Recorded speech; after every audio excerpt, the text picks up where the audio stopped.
बड़ी और बीमार शेर की कहानी। जंगल का राजा शेर बूढ़ा हो चला था। उसकी शक्ति क्षीण हो गई थी। उसमें इतना बल शेष नहीं था कि जंगल में जाकर शिकार कर सके। इस स्थिति में उसके समरस भूखे मरने की नौबत आ गई थी। एक दिन अपनी गुफा में बैठा भूखा शेर सोचने लगा कि यदि यही स्थिति रही तो उसकी मृत्यु निकट है। उसे कोई ना कोई उपाय सोचना होगा ताकि बैठे बिटिया ही भोजन की व्यवस्था हो जाए। वह सोचने लगा और कुछ ही देर में उसे एक उपाय सूझ गया। एक चिड़िया की सहायता से उसने पूरे जंगल में अपने बीमारी होने की खबर फैला दी।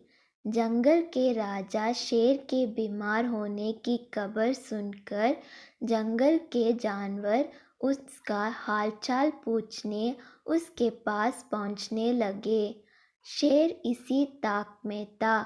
जैसे ही कोई जानवर उससे मिलने गुफा में प्रवेश करता, वह उसे दबोच कर मार डालता और चख कर उसका मांस खाता।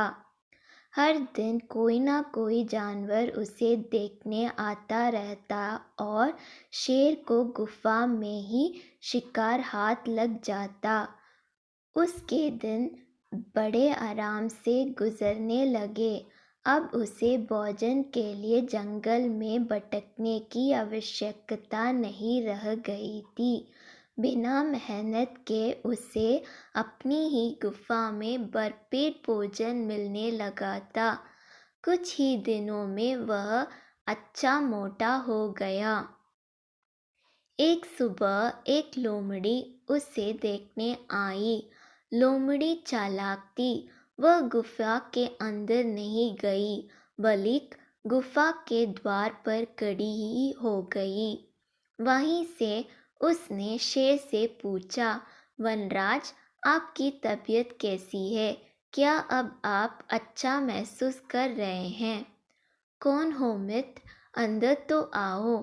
मैं बीमार बूढ़ा शेर बाहर तक तुमसे मिलने नहीं आ सकता।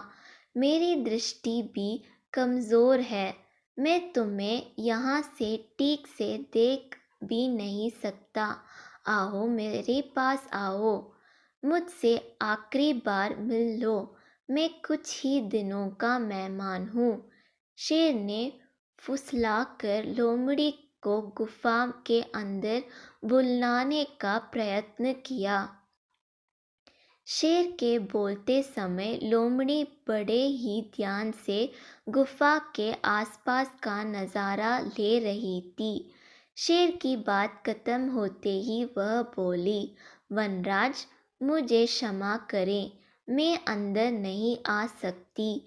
आपकी गुफा में अंदर जाते हुए जानवरों के पैरों की निशान तो है, किंतु बाहर आते हुए नहीं। इसका अर्थ मैं समझ गई हूँ।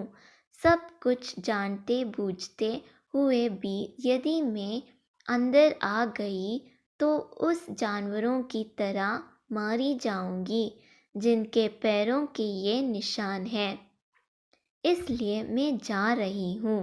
लोमड़ी ने जंगल में जाकर बूढ़े शेर की करतूत कभी जानवरों को बता दी। उसके बाद कोई भी जानवर शेर से मिलने नहीं गया। इस तरह अपनी बुद्धिमानी से लोमड़ी ने न सिर्फ अपनी जान बचाई बल्कि जंगल के अन्य जानवरों को भी शेर के हाथों मरने से बचा लिया। सीख: बुद्धिमान व्यक्ति दूसरों की गलती से सबक लेते हैं।